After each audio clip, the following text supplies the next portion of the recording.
जयपुर से खबर है। मुख्यमंत्री भजनलाल शर्मा जैन मंदिर में मंगल दिव्य देशना कार्यक्रम में शामिल हुए। सीएम भजनलाल शर्मा शनिवार को जैन मंदिर एसएफएस राजावत फार्म मानसरोवर में आयोजित आचार्य सुंदर सागर जी महाराज के मंगल दिव्य देशना कार्यक्रम में शामिल हुए। मुख्यमंत्री के कार्यक्रम स्थल पर पहुंचकर आचार्य श्री सुंदर सागर जी महाराज से आशीर्वाद मुख्यमंत्री ने लिया और देश प्रदेश की खुशहाली की कामना की। और कार्यक्रम का आयोजन जैन मंदिर एसएफएस मानसरोवर से सांगानेर कैंप कार्यालय की ओर से आयोजित करवाया गया। इस मौके पर बड़ी संख्या में श्रद्धालुओं ने भाग लिया और आध्यात्मिक प्रवचन का लाभ लिया।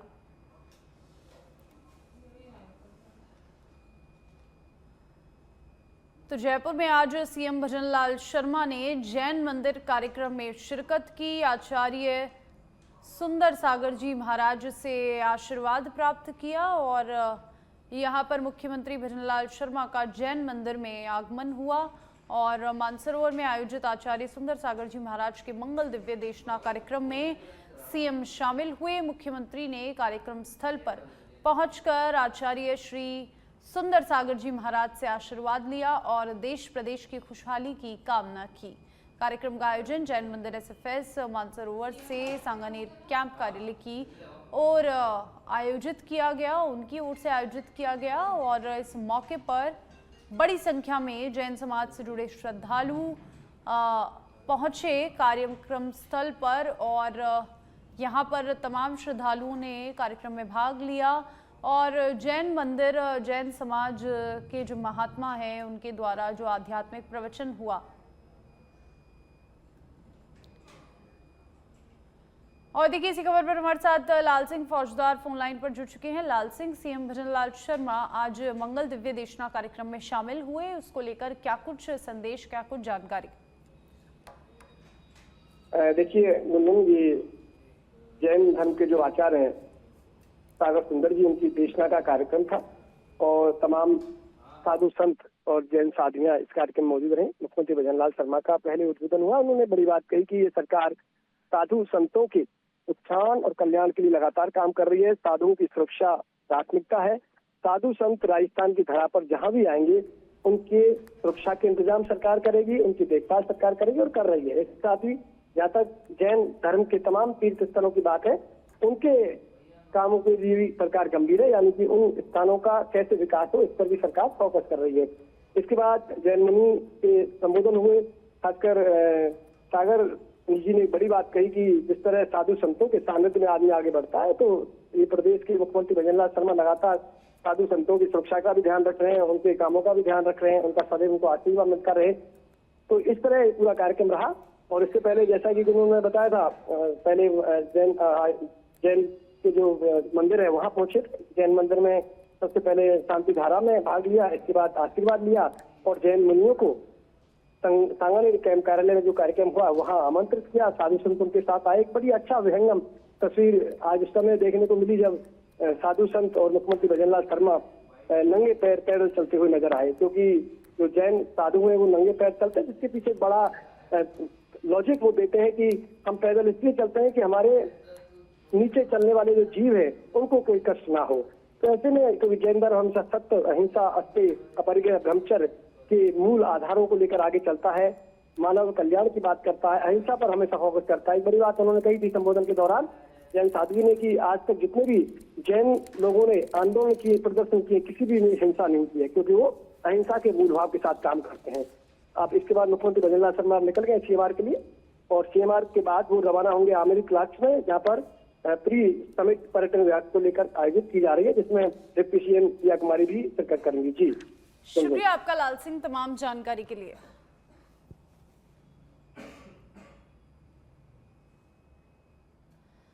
सीएम भजनलाल शर्मा ने आचार्य सुंदर सागर जी महाराज से आशीर्वाद लिया और दिव्य देशवा कार्यक्रम को यहां पर संबोधित करते हुए सीएम भजनलाल शर्मा ने जैन समाज में एक बड़ा संदेश दिया।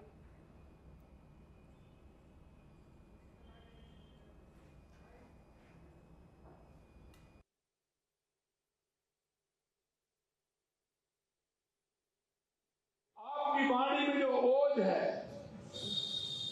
आपकी वाणी में जो धर्म की गाथा है, आपकी वाणी में जो रास्ता दिखाने का एक जज्बा है, मैं उसको प्रणाम करता हूं महाराज जी कि जिस तरह से आप समाज को रास्ता दिखाने का काम कर रहे हैं। आपके जीवन में त्याग और तपस्या कर्णों का अद्भुत समन्वय देखने को मिलता है। जिस प्रकार सूर्य अपने प्रकाश से सारे संसार को आलोकित करता है, उसी प्रकार आचार्य श्री अपने दिव्य उपदेशों से लाखों जीवों के जीवन को ज्ञान के प्रकाश को दिखाने का काम करते हैं। आपके जीवन से हमें शिक्षा मिलती है कि सच्ची मानवता विनम्रता में है, सच्ची शक्ति अहिंसा में है और सच्चा सुख त्याग के अंदर है। जैन मुनियों का जीवन एक अद्भुत साधना है। जब हम देखते हैं तो कई लोगों के मन में कल्पना होती होगी कि उनका जीवन कैसा है, लेकिन इसके साथ साथ जिस आनंद भाव से आप उसको स्वीकार करते हुए आम जन को रास्ता दिखाने का काम करते हैं, निश्चित रूप से ये सभी के दिलों में उतरता है और आपके प्रति जो सम्मान और जो स्नेह का भाव रहता है वो बहुत ही अलग होता है। आप सांसारिक सुखों को त्याग कर आध्यात्मिकता का मार्ग पर चलते हैं। आप नंगे पैर चलते हैं ताकि धरती के किसी जीव को कष्ट ना हो। आप अपना दुख सहन करते हैं, लेकिन किसी जीव को किसी प्रकार का कष्ट नहीं देते हैं। वे मुख पर वस्त्र रखते हैं ताकि श्वास में कोई सूक्ष्म जीव नहीं आ जाए। पानी को भी छान करके पीना बहुत बड़ी बात होती है। यह आपकी शिक्षा इस देश की संस्कृति को आगे बढ़ाने का जिस तरह से काम कर रही है, युवा पीढ़ी को जो आपका मार्गदर्शन मिल रहा है, ये कितनी गहरी करुणा है कि कितनी पवित्र भावना आपके अंदर है। आप समाज को सही मार्ग दिखाने वाले दीपक हैं। आज आप सबके यहाँ पधारने से ये धरती पावन तीर्थ बन गई है। जैन धर्म केवल एक धर्म नहीं, कर दिया यह जीवन देने की पूर्ण कला है। अगर आपको किसी को भी सुखी रहना है तो हमारे मुनिवर, हमारे संत और महंतों की तरफ देख लीजिए, आपको कोई दुखी नहीं रहेगा, आप सुखी रहने वाले हैं। जिन धर्म में मानवता, करुणा, अहिंसा के मूल सर्वोपरि है, इस धर्म के 24 तीर्थंकरों ने समय समय पर मानव जाति को सही मार्ग दिखाया। जैन धर्म की सबसे बड़ी विशेषता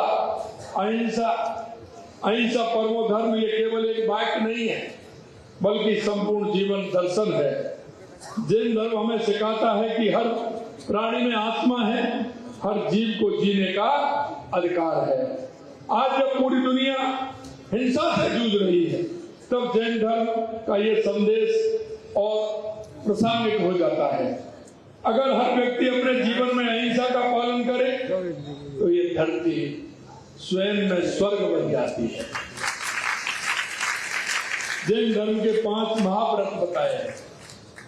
अहिंसा, किसी भी जीव को मानसिक या शारीरिक चोट ना पहुंचाना, सदैव सत्य बोलना, किसी की अनुमति के बिना उसकी संपत्ति ना लेना, ब्रह्मचर्य, सभी इंद्रियों को अपने नियंत्रण में रखना, अपरिग्रह, किसी भी प्रकार की भौतिक संसाधनों को ज्यादा मोह न रखना या संग्रह ना करना।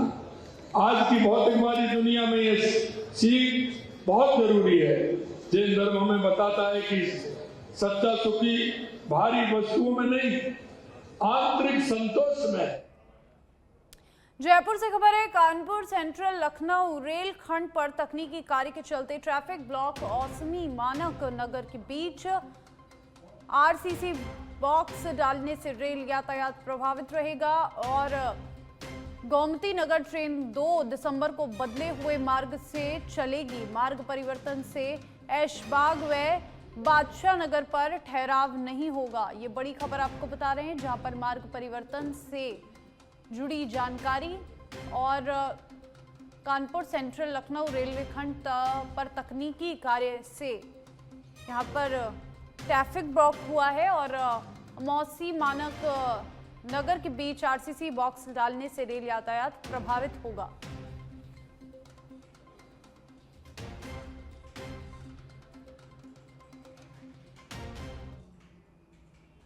जयपुर से खबर है, यात्रियों की सुविधा हेतु 4 जोड़ी स्पेशल ट्रेनों की संचालन अवधि बढ़ाई गई है। बीकानेर शिरडी स्पेशल 6 से 28 दिसंबर तक बढ़ी। अजमेर बांद्रा टर्मिनल स्पेशल 7 से 29 दिसंबर तक विस्तारित। जमेर दौंड स्पेशल 4 दिसंबर से 26 दिसंबर तक चलेगी। अजमेर सोलापुर स्पेशल 3 दिसंबर से 1 जनवरी तक इसकी अवधि बढ़ाई गई है। और ये ट्रेन संचालन से जुड़ी बड़ी आपको जानकारी दे रहे हैं। अजमेर सोलर स्पेशल यात्रियों की सुविधा हेतु 4 जोड़ी स्पेशल ट्रेनों की संचालन अवधि बढ़ाई गई है। तो यात्रियों की सुविधा को देखते हुए ये बड़ा कदम, जहां पर रेल की अवधि को बढ़ाया गया है। सिरोही के रेवदर से खबर है, आबादी क्षेत्र में भालुओं का मूवमेंट। अनापुर तिराहे पर रात में दिखे 3 भालू और अंधेरे होते ही आबादी की ओर से देखी जा रही भालुओं की आवाजाही, जिससे ग्रामीण में लगातार भय का दिख रहा है माहौल। आसपास की पहाड़ी से उतरकर गलियों में भोजन की तलाश में पहुंच रहे भालू। कड़ी मशक्कत के बाद ग्रामीणों ने भालुओं को भगाया जंगल की ओर। अनापुर स्थित माताजी मंदिर के पास दिखा भालुओं का मूवमेंट।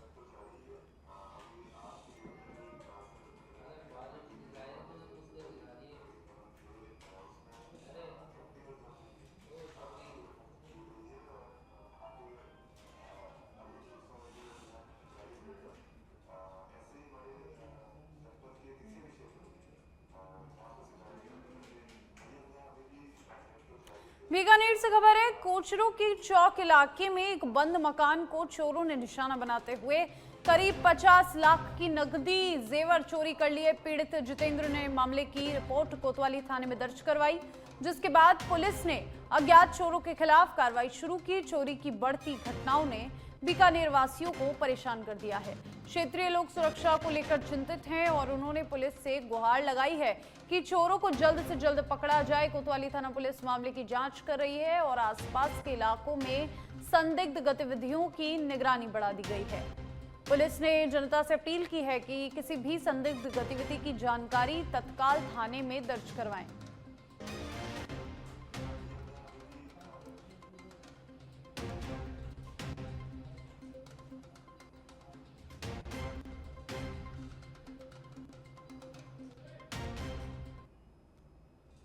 और ये घटना स्थल की तस्वीरें, जहां पर चोरों ने एक सूने मकान को निशाना बनाया। कोतवाली थाना पुलिस फिलहाल अज्ञात चोर की तलाश कर रही है। बढ़ती चोरी की घटनाओं से लोग परेशान। बीकानेर की ये तस्वीरें, थाने पहुंचकर चोरों के पकड़े जाने की जो ये गुहार है वो लगाई गई है। और कई लोग पहले भी चोरी की घटनाओं की जो है शिकायत दर्ज करवा चुके हैं। 50 लाख की नकदी और जेवर चोरों ने यहां पर पार कर लिए और बंद मकान को यहां पर निशाना बनाया गया। खबर हरिद्वार से, हरिद्वार के कनखल थाना क्षेत्र में दर्दनाक हादसा हुआ। तेज रफ्तार ट्रक ने बाइक सवार दो भाइयों को पीछे से टक्कर मारी है। जोरदार टक्कर इतनी भीषण थी कि एक भाई ने मौके पर ही दम तोड़ दिया। दूसरा गंभीर रूप से घायल होकर जिंदगी और मौत के बीच झूल रहा है। ओवरलोड और तेज रफ्तार का खतरनाक मेल फिर बना आफत। एक परिवार का चिराग बुझ गया और दूसरा अस्पताल में जिंदगी की जंग लड़ रहा है। हादसे के बाद इलाके में तनाव और गुस्से का माहौल। ग्रामीणों ने ट्रक ड्राइवर पर कड़ी कार्रवाई करने की मांग उठाई है। तो देखिए, ओवरलोड और तेज रफ्तार फिर से आफत बनी। एक परिवार का चिराग बुझ गया। 2 भाइयों के साथ ये घटना हुई। एक भाई की तो मौके पर ही मौत हो गई और दूसरे भाई को अस्पताल में भर्ती करवाया गया, जो अस्पताल में जिंदगी और मौत के बीच जंग लड़ रहा है। ग्रामीणों ने ट्रक ड्राइवर पर कड़ी कार्रवाई करने की मांग उठाई है। हरिद्वार के कनखल थाना क्षेत्र की घटना ये, जहां पर यह सड़क हादसा हुआ।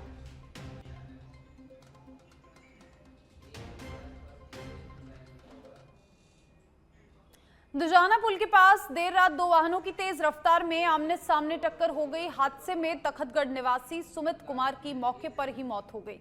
उनका साथी गंभीर रूप से घायल है और उसे अहमदाबाद रेफर किया गया है। दूसरे वाहन में सवार कैलाश कुमार, उनकी पत्नी और बच्चों को हल्की चोटें आई है और सूचना पर सांडेराव थाना पुलिस ने मौके पर पहुंचकर दोनों वाहनों को जब्त कर लिया है। घटनास्थल की तस्वीरें, कितनी भीषण टक्कर हुई।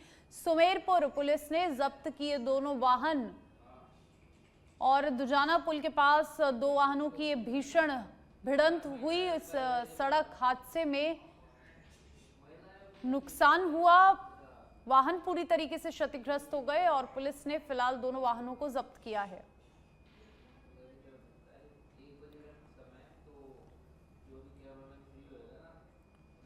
अवैध खनन परिवहन पर पीपलू पुलिस की बड़ी कार्रवाई। अवैध बजरी से भरे 2 ट्रैक्टर ट्रॉली के साथ लोडर जब्त किए हैं। गहलोद बनास नदी से कार्रवाई।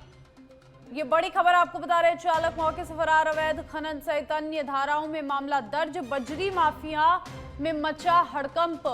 तो बजरी माफियाओं के खिलाफ पुलिस की बड़ी कार्रवाई। टॉप पुलिस अधीक्षक राजेश कुमार मीणा के निर्देशन में ये बड़ी कार्रवाई को अंजाम दिया गया है। बजरी माफियाओं के खिलाफ अवैध खनन सहित कई धाराओं में मामला दर्ज किया गया है।